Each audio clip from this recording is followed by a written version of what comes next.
नमस्ते गाइस, नमस्ते मेरे प्यारे दोस्तों।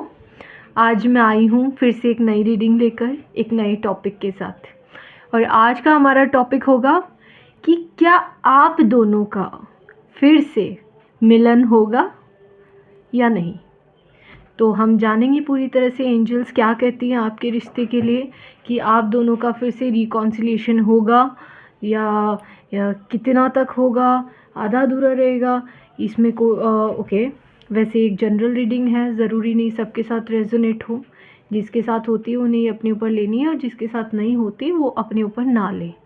और दोस्तों, अगर किसी भी प्रकार की पर्सनल क्वेरीज़ हो, पर्सनल क्वेश्चंस हो, कुछ कैंडल हीलिंग अगर आपको चाहिए, कोई मैजिक स्पेल चाहिए, तो डेफ़िनेटली आप मुझे डायरेक्टली कनेक्ट कर सकते हैं। एस्ट्रोलॉजी कंसल्टेशन भी अगर करना है तो आप मुझे डायरेक्टली कांटेक्ट कर सकते हैं। सो गाइस, स्टार्ट करते हैं आज का हमारा टॉपिक।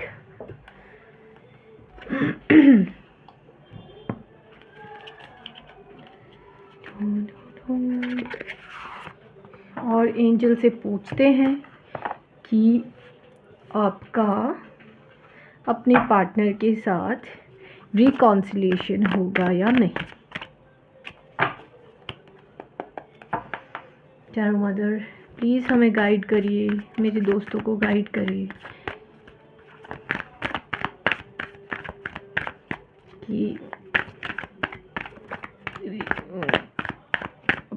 आपका अपने पार्टनर के साथ मिलन होगा या नहीं। गाइस, कंसंट्रेशन करना है क्वेश्चन पे। 1 मिनट के लिए मेडिटेशन करिए, डीप ब्रीथ लीजिए और जो आपके पार्टनर है उनके बारे में सोचिए, उनका नाम लीजिए 3 बार और सोचना है और कि आपका उनसे रिकॉन्सिलिएशन होगा या नहीं, या आपका उनसे मिलन होगा या नहीं। इसके बारे में कंसंट्रेशन करना है, मेडिटेट करना है, फुल फोकस करना है।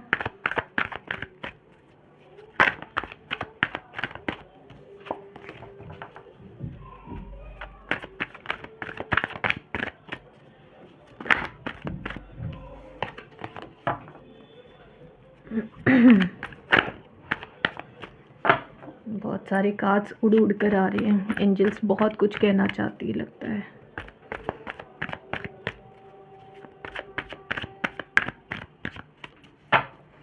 चलो यहीं से निकाल लेती हूँ।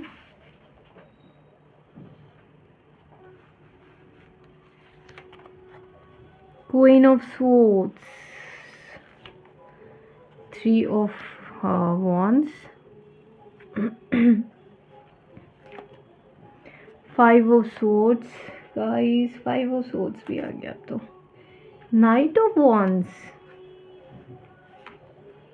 The lovers. गाइस, लवर्स का कार्ड आ गया अब तो। मुझे लग रहा है कुछ तो बात है यार। 8 of cups, king of pentacles,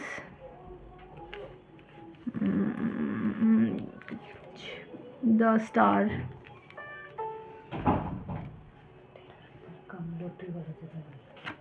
and final card हो गया हमारा ये 6 ऑफ सोर्ड्स। गाइस, मैं बाकी कार्ड्स रख देती हूँ एंड उसके बाद हम हमारी रीडिंग स्टार्ट करते हैं।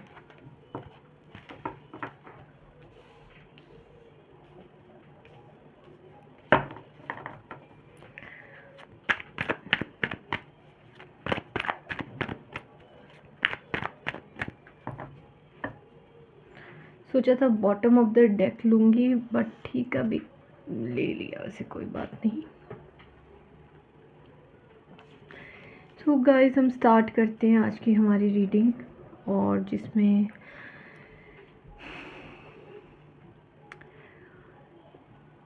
मेरे कुछ दोस्त हैं यहाँ पर जो काफ़ी नाराज़ हैं अपने पार्टनर से, उनके कुछ बिहेवियर से काफ़ी अपसेट हैं। अपसेट होकर मुझे ऐसा लगता है कि कुछ लोग तो मूव ऑन करने की ही कोशिश कर रहे हैं पूरी तरह, एंड आई थिंक कुछ लोगों को शायद 4 या 5 महीने हो चुके हैं कि अपने पार्टनर से शायद आपकी बातचीत नहीं चल रही, तो मूव ऑन करने की फुल कोशिश करी जा रही है। इस टाइम पीरियड में आपने काफ़ी कोशिश कर ली है कि आप उनसे निकल जाओगे और आपको ये रिश्ता प्रैक्टिकल वे में, आपको ये रिश्ता नहीं चाहिए, ऐसा आप सोचते हो। बट दिल है कि मानता नहीं दोस्तों, अंदर ही अंदर तो अब कहते हैं ना, दिल किसी की सुनता नहीं, the heart wants what it wants. तो वो वाली बात है कि आप सोचते हो कि आपको ये पर्सन नहीं चाहिए, इनकी कुछ चीज़ें मुझे पसंद नहीं है, इनका ये डोमिनेटिंग नेचर मुझे पसंद नहीं है, बट दिल से बुला नहीं पा रहे हो। जब आप इनसे रिश्ता तोड़ कर आए हो तब तो आपने सोच लिया कि बस अब आप निकल जाओगे, आप कहीं आप भले आप अकेले रह लो, भले आप किसी और से शादी कर लो, बट ये पर्सन आपको नहीं चाहिए, क्योंकि काफ़ी नाराज़ हो अंदर ही अंदर आपसे। बट अभी ऐसा हो गया है, आफ्टर 3-4 मंथ्स मुझे नज़र आ रहा है कि अब आपका दिल थोड़ा सॉफ्ट हो रहा है उनके लिए। आप शायद अब सोचते हो कि अगर उनकी तरफ से कुछ खबर मुझे मिल जाए, कोई तो खबर आए उनकी तरफ से, ऐसा आप सोचते हो। कुछ मुझे एक चीज़ भी लगती है, कुछ लोगों के पार्टनर आपसे एज में काफ़ी बड़े हो सकते हैं, एज डिफरेंस नज़र आ सकता है। कुछ लोगों के पार्टनर हो सकता है कि बच्चे का इन्वॉल्वमेंट भी नज़र आता है मुझे। किसी किसी के रिश्ते में शायद पुराने रिलेशन से बच्चे हैं, मुझे ऐसा नज़र आता है। सो आपके पार्टनर आपको एक चीज़ है, काफ़ी स्ट्रॉन्ग पर्सनालिटी है आपकी पार्टनर या आपका पार्टनर, मुझे ऐसा दिखता है। सो उनके जो स्ट्रॉन्ग एटीट्यूड को भी लेना आपको अच्छा नहीं लग रहा। आपको लग रहा है कि इनका बिहेवियर बहुत ज़्यादा कंट्रोलिंग हो सकता है, मैं नहीं ले पाऊँगा। बट दो है, ऐसी बात नहीं है कंट्रोलिंग नहीं, कंट्रोलिंग भी है, but she has that motherly nature also. साथ में स्ट्रॉन्ग है बट अंदर से सॉफ्ट भी है, बाहर से थोड़ी रफ टफ है। मेल फीमेल कोई भी हो सकता है, जेंडर के ऊपर मैं नहीं बोलूँगी, आपको खुद समझना है। बट जो आपके पार्टनर हैं दोस्तों, वो आपसे बहुत प्यार करते हैं। आप उनके बाहरी दिखावे पे मत जाइए। क्यों? क्योंकि यहाँ पे देखिए लवर्स का कार्ड आ गया, अब इससे ज़्यादा और मैं क्या ही प्रूफ करूँगी आपको। बट उनके जो बाहरी हार्ड नेचर है, इस पे नहीं जाना, बिकॉज़ समय ने उनको इतना इमोशनली स्ट्रॉन्ग बना दिया है। काफ़ी कुछ सीखा है उन्होंने लाइफ में, शायद उनकी फैमिली से ना बनी हो, मुझे ऐसे लगता है। हो सकता है, या सिंगल मदर हो सकती हैं वो, या हो सकता है कि सेपरेटेड थी काफ़ी टाइम एंड उन्होंने अकेले अपनी लाइफ को स्टैंड किया है। सो तो ऐसे में जब पर्सन काफ़ी इमोशनली स्ट्रॉन्ग बन जाता है बहुत पेन लेकर, तो उस बंदे में एक लीडरशिप क्वालिटी भी आ ही जाती है कहीं न कहीं। तो कहीं न कहीं आपके साथ भी उनका रिश्ता वही है कि वो सोचते हैं कि आप भी जब अब कुछ उनकी लाइफ में हो, उनको थोड़ा भी कुछ गलत दिखता है तो वो आपको स्ट्रॉन्गली ओपनली रख देते हैं कि आपका ये चीज़ सही नहीं है, आपको ऐसे करना, आपको ऐसे करना है। जिसमें अगर आप ये फ़ील कर रहे हो कि वो मुझे कंट्रोल कर रहे हैं, या वो मुझे चलाने की कोशिश कर रहे हैं, या मेरी कोई बात उन्हें पसंद नहीं आती, मैं जो भी करूँ उनको कंप्लेंट्स हैं, तो ये चीज़ सोचना नहीं है गाइस। बिकॉज़ अंदर से वो बहुत सॉफ्ट है आपके लिए, अंदर से तो वो फ़ील करते हैं कि शी लाइक वो आपको सोलमेट समझते हैं अपना। लवर्स कार्ड आ गया गाइस, फिर और क्या इशू है? हाँ, कम्युनिकेशन इशू लग रहा है मुझे यहाँ। आप लोग के बीच में अच्छा कम्युनिकेशन नहीं हो पाता है, बिकॉज़ आप मुझे ऐसे दिखते हो, आप थोड़े चुलबुले टाइप के लगते हो मुझे, वेरी एडवेंचरस टाइप हो।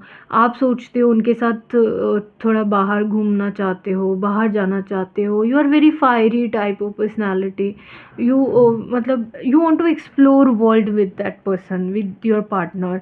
बट आपके पार्टनर को ये सब ज़्यादा पसंद नहीं है। ही और she is little reserve type of personality. So क्या हुआ कि ये जो चीज़ें रही हैं आप दोनों के बीच में, ये आप दोनों के बीच में एक डिस्टेंस ले आया, बिकॉज़ थोड़ी सी पर्सनैलिटी ऑपोजिट हो गई। दो ऑपोजिट अट्रैक्ट्स, सो शुरू में यही चीज़ आप लोग के बीच में अट्रैक्शन रहा, आपका एडवेंचरस, आपका बबलीपन, आपका चुलबुला साइड उन्हें पसंद आया। शुरू में आपको उनकी रिजर्वनेस, आपको उनका ये strong personality, that powerful attitude पसंद आया। बट आगे जाकर यही चीज़ आप लोगों को अच्छी नहीं लग रही एक दूसरे की। आई थिंक आपको ज़्यादा उनका अच्छा नहीं लग रहा, जो वो एक अथॉरिटेटिव पर्सनालिटी है वो आपको अच्छी नहीं लग रही, बिकॉज शायद वो एज में भी आपसे बड़ी है। तो हर चीज़ आपको एक मदरली वे में सिखाना, एक नर्चरिंग एटीट्यूड है उनका, फैमिली को संभालने का एटीट्यूड है। बट ये जो सोच कर आप उनसे ब्रेक कर रहे हो, जो मूव ऑन करने की कोशिश कर रहे हो इस छोटी सी बात पे, ये जस्ट एक कम्युनिकेशन गैप हुआ है गाइस आप दोनों के बीच में। बिकॉज अब मुझे लग रहा है कि 2-3 महीनों के बाद ना आपको भी रियलाइज़ हो रहा है अभी कि ये जो कि आप सोचते हो कि उनकी तरफ से कोई हिंट मिल जाए। सॉरी गाइस, एक फ़ोन आ गया है।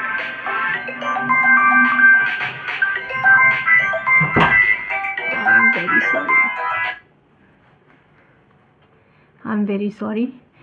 तो अभी आफ्टर 2-3 मंथ्स आपको भी लगता है कि आपको भी ऐसा लगता है कि आपके पर्सन से आपको एक हिंट मिल जाए, या क्या वो बंदा मेरे लिए फ़ील नहीं करता, उसकी तरफ से कोई खबर क्यों नहीं आ रही। अब आपके माइंड में ऐसा हो गया है कि अब आप उनके साथ फिर से रिकॉन्साइल करना चाहते हो। ये आपके विचार बता रही हूँ मैं। अब आप उनसे रिकॉन्साइल करना चाहते हो। आपने काफ़ी बार उनसे मूव ऑन करने का कोशिश किया है। ये टाइम पीरियड में आपने सोचा है कि मैं चला या चली जाऊँगी उनकी लाइफ से हमेशा के लिए, ऐसे वैसे। बट अब आपका माइंडसेट चेंज हो गया है। Now you want things to be better between you. You want to mend the relationship now. So और आप उनके साथ डेट पे जाना चाहते हो। आपको आई थिंक वो प्यार ना रीइग्नाइट हो रहा है आपके अंदर फिर से। आपको वो अच्छे मोमेंट्स याद आ रहे हैं उनके साथ। अब आप उनको बाहर घुमाना चाहते हो। अब आप भी जब आप साथ में थे तो उनका आपको वो चीज़ें ज़्यादा दिख रहा था कि भाई ये तो मुझे बहुत कंट्रोल चला रहा है, ये तो मुझे हर बात पे रोक टोक करता है या करती है, ये तो ऐसे है, ये तो वैसे।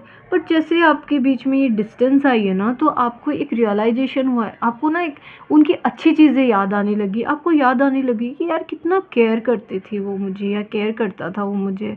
वो तो मुझे टाइम टाइम पे पूछता था। वो भले ही मुझे दिन रात फ़ोन ना करो, बट मेरी ज़रूरत में हमेशा खड़ा रहता था या खड़ी रहती थी। तो आपको वो चीज़ें अच्छी-अच्छी याद आके ना, अब आप जो उससे मूव ऑन करना चाहते थे ना, तो अब आपको फ़ील हो गया कि नहीं, मैं इनके साथ जुड़ना चाहता हूँ। मैं उसके रिस्पॉन्स का वेट कर रहा हूँ, या मुझे उसकी तरफ से कोई ख़बर मिल जाए। बट दोस्तों एक बात बता देती हूँ, आपके पर्सन की बताती हूँ भी, आपके पर्सन भी यही सोच रहे हैं। आपके पर्सन आपको लेके तो हमेशा पॉजिटिव रहे हैं, बट उनको ये समझ नहीं आया कि ये जो आपने उनसे क्यों इतनी जल्दी मूव ऑन करने का या मतलब रिश्ता तोड़ने का सोचा। उन्होंने ऐसा कुछ सोचा नहीं था। उनके लिए बहुत सरप्राइजिंग रहा है आपका ये बिहेवियर, क्योंकि वो आपसे मैच्योर एज में हैं। एज डिफरेंस तो लग रहा है, हो सकता है आप मैच्योर एज में हो सकते हो या वो, ज़्यादा करके मुझे तो वो ही लग रहे हैं। तो उनको तो ऑब्वियस है कि मेंटल मैच्योरिटी है, तो उनको आपका ये बिहेव थोड़ा समझ नहीं आया। और सच बताऊं, वो खुद भी आपके लिए बहुत स्ट्रांगली फील करते हैं। और ये जो डिस्टेंस आई है ना, इस डिस्टेंस में उनको भी बहुत ज़्यादा रियलाइजेशन हुआ है कि उनको आप मतलब आपके साथ जो समय बिताया उन्होंने, उतने ब्यूटीफुल मोमेंट्स उन्होंने किसी के साथ नहीं बिताए। बस अब वो आपको ना मैनिफेस्ट करने लग गए हैं बहुत ही, मतलब जैसे जो फील आपको हो रहा है ना कि उनको कि वो वापस आ जाए लाइफ में, तो सेम उधर भी रेसिप्रोकेट हो रही है फीलिंग। ये सोलमेट वाली फीलिंग है, सेम उधर भी वही फील आ रहा है। वो भी मैनिफेस्ट कर रहे हैं आपको पूरी तरह से, एंड वो रिटर्न आना चाहते हैं आपकी लाइफ में। वो बहुत स्ट्रांगली रिटर्न आना चाहते हैं। और अंदर ही अंदर वो हील से हो गए हैं, उनको अब कोई गुस्सा वुस्सा याद भी नहीं है। जैसे आप इंतज़ार कर रहे हो ना उनका, सेम वो भी आपकी लाइफ में रिटर्न आना चाह रहे हैं। उनको आई थिंक वो पिछली बातें याद भी नहीं करना चाहते हैं, उनको कोई गुस्सा वुस्सा नहीं है। कुछ समय के लिए उन्होंने भी सोचा था कि मैं भी मूव ऑन कर लूँगी या कर लूँगा, क्योंकि जो पर्सन मुझे ऐसे छोड़ के चला गया, मुझे भी क्या ही करना है। बट नाउ ही और she wants to come back in to your life. और तो मैं क्या ही बताऊँ, अब आपका तो बॉटम ऑफ डेक बता ही रहा है सारी चीज़ें कि आप दोनों का रिकॉन्सिलेशन तो पक्का है, बहुत जल्दी आप लोग का मिलन होगा। और इसमें मैनिफेस्ट तो कर रहे हैं, और एंजल्स भी आपका ही रिश्ता मुझे लग रहा है मैनिफेस्ट कर रहे हैं। एंजल्स आपको बताना चाह रही है कि बहुत जल्दी आप दोनों का रिकॉन्सिलेशन होगा, क्योंकि जो फायर आप में है ना, वो सेम फायर उस तरफ भी है, उतनी ही आग उनको भी है आपके लिए, और वो भी उतना ही आपको मैनिफेस्ट कर रहे हैं जितना आप कर रहे हो। तो आप दोनों का रिकॉन्सिलेशन तो पक्का है, वो जल्द ही चांसेस तो है वो ट्रैवल करने का सोच रहे हैं। एंड कभी कभी लगता है आप भी शायद उनकी जगह जाने की प्लानिंग कर रहे हो, बट वो तो सोच रहे हैं, वो भी सोचते हैं कि अगर कोई हिंट आपकी तरफ से मिल जाए तो वो आपके पास आना चाहते हैं गाइस, जुड़ जाना चाहते हैं। एंड वो बहुत स्ट्रॉन्गली आपके साथ रिकॉन्सिलेशन करना चाहते हैं, इस रिश्ते को वापस शुरू करना चाहते हैं। एंड आई थिंक वो फ्यूचर भी देखते हैं आपके साथ, वो आपके साथ लंबा सोच रहे हैं। इनको सिर्फ रिलेशनशिप तक बात नहीं रखनी, इनको रिकॉन्साइल करना है और आपके साथ अच्छी ज़िंदगी बितानी है, ब्यूटीफुल मोमेंट्स बिताने हैं, बहुत सारे मोमेंट्स क्रिएट करने हैं। एंड वो भी समझ रहे हैं अब ये चीज़ कि जो आप उनके साथ बाहर दुनिया एक्सप्लोर करना चाहते थे, इस डिस्टेंस के बाद उन्हें भी रियलाइज़ हुआ है कि ये चीज़ गलत नहीं थी, एक पार्टनर तो ये उम्मीद कर ही सकता है। सो अब वो रेडी है, अब वो प्रिपेयर है पूरी तरह से कि हम दुनिया साथ देखेंगे। Now your person is fully ready. अब आपका जो रिकॉन्सिलेशन होगा वो बहुत खूबसूरती लेके आने वाला है इस रिश्ते में गाइस। तो आपका रिकॉन्सिलेशन तो पक्का दिखा रहा है यहाँ पे, क्योंकि मेजर अरकाना आ चुके हैं आपके, 3 द लवर्स आ गया, स्टार कार्ड आ गया, आई मीन सॉरी 2 आ गए मेजर अरकाना, लवर्स आ गया, स्टार आ गया। उसके बाद आपको क्या ही जानना, आपका तो रिकॉन्सिलेशन पक्का है, एंजल्स का ब्लेसिंग्स है आपको। बस हम एक बार एंजल्स की तरफ से कार्ड चेक कर लेते हैं एक बार श्योरिटी के लिए। श्योर तो मुझे इसको देख के पता चल गया गाइस। ओके, एंजल्स की तरफ से हम कार्ड देख लेते हैं एक बार, आपके लिए क्या मैसेज है, जस्ट मैसेज चेक कर लेते हैं।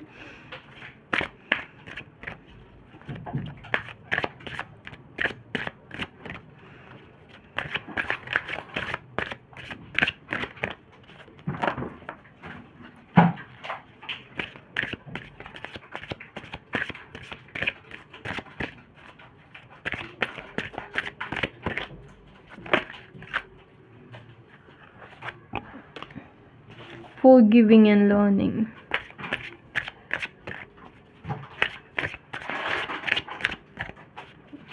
एंजल एक मैसेज बता दीजिए अपनी तरफ से।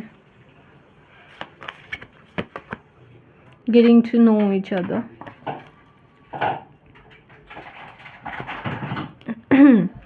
So guys, एंजल्स कितनी खूबसूरत बात बोल रही है, forgiving and learning. As you release and heal the past, you experience more love in your present moments. So ये भी वही बता रहे हैं कि आप अपनी पास्ट में जो कुछ भी हुआ है उसको फॉरगिव करिए, अपने पार्टनर को माफ़ करिए, उस ग्रजेस को लेकर नहीं बैठना है, और जो चीज़ें हुई हैं उससे सीखना है। क्या सीखना है, वो मिस्टेक्स दोबारा ना हो। अपने पार्टनर की खुशी के लिए सोचो, आपके पार्टनर भी आपकी खुशी के लिए सोचो, और एक दूसरे को माफ़ करना ही, छोटी मोटी मिस्टेक से कोई रिश्ता नहीं तोड़ा जाता। क्योंकि जब आप अपने पास्ट का ही जो दिल में जो लेकर बैठे हो इतना बड़ा बोझ, इसको रिलीज़ करोगे, अपने आप को हील करोगे, अपने पास्ट ट्रॉमास को हील करोगे ना, तो आपको आप क्या करोगे, you will experience more love in your present moment. तभी तो आपको इस प्रेजेंट मोमेंट में जो उनकी तरफ से ये प्यार वाली एनर्जी मिलेगी, या कनेक्ट कर पाओगे उनके साथ। जब तक पास्ट को हील नहीं करोगे तो प्रेजेंट में वो प्यार कैसे अट्रैक्ट करोगे गाइस। तो अपने पास्ट को हील करो, फॉरगिव करो, और उससे सीखो कि क्या चेंज कर सकते हैं, क्या बेटर कर सकते हैं, कहाँ इम्प्रूवमेंट ला सकते हैं। And getting to know each other as you reveal your innermost self to each other, you bond deepens. So जब वापस अब मिलन होता है, वापस जब रिकॉन्साइल होते हो, तो एक दूसरे को और जानने की कोशिश करिए, क्योंकि जब आप अपनी डीपर फीलिंग्स उनको बताते हो, वो अपनी डीपर फीलिंग्स आपको बताते, एक दूसरे को जब ये साइड रिवील करते हो, अंदरूनी साइड, तो आपका बॉन्ड है ना वो और डीप होता है दोस्तों। तो आपको अगर आप सोचते हो कि पार्टनर के साथ हमेशा रिकॉन्सिलेशन रहे, कभी ना टूटे, तो उस बॉन्ड को डीप करना ज़रूरी है। और बॉन्ड को डीप करने के लिए क्या करना है, एक दूसरे को डीप वे में जानना ज़रूरी है। तो डीपली आप कैसे जानोगे, आप भी अपनी इनर साइड रखिए, let him also open up, तो एक दूसरे को जानोगे तभी तो डीप बनोगे। तो दोस्तों, एंजल्स ने कितना खूबसूरती से आपको क्लिक कर दिया यहाँ पे कि भाई एक दूसरे के पास्ट को फॉरगिव करो, सीखो, और सीख के क्या करना है, एक दूसरे को अच्छे से जानो। जानोगे तभी अपना बॉन्ड डीप होगा, क्योंकि जब बॉन्ड डीपन होता है ना गाइस, जल्दी से आपका पार्टनर आपसे टूट के मूव ऑन करने का नहीं सोचेगा। वो हर चीज़ में फॉरगिव करने का सोचेगा, वो रास्ता बनाएगा बार बार रिकॉन्सिलिएशन का। क्योंकि प्यार में तो झगड़े हो जाते हैं, या प्यार में तो थोड़ा कम्युनिकेशन गैप हो जाता है, तो इसका मतलब ये तो नहीं कि पार्टनर से तोड़ लिया जाए। सो ये जो डिस्टेंस आप दोनों के बीच में हुई है, इनको भी अपने पास प्रोमिसेस भी याद आए, इन्होंने आपको क्या क्या प्रॉमिस करा हुआ है, क्या क्या नहीं किया हुआ है, कहाँ छूट गया, ये क्या करने जा रहे थे, ये क्यों इतने दुखी हो रहे थे। तो अब जो उससे सीख के अभी आपको मैनिफेस्ट कर रहे हैं, तो अब आपका जो रिकॉन्सिलिएशन जो लिखा है, जो एंजल्स करवाने जा रही हैं, उसके बाद एक दूसरे को माफ़ करना है और अपना बॉन्ड को डीप करना है। So guys, thank you for the day. आज की रीडिंग यहीं समाप्त करती हूँ। Thank you so much.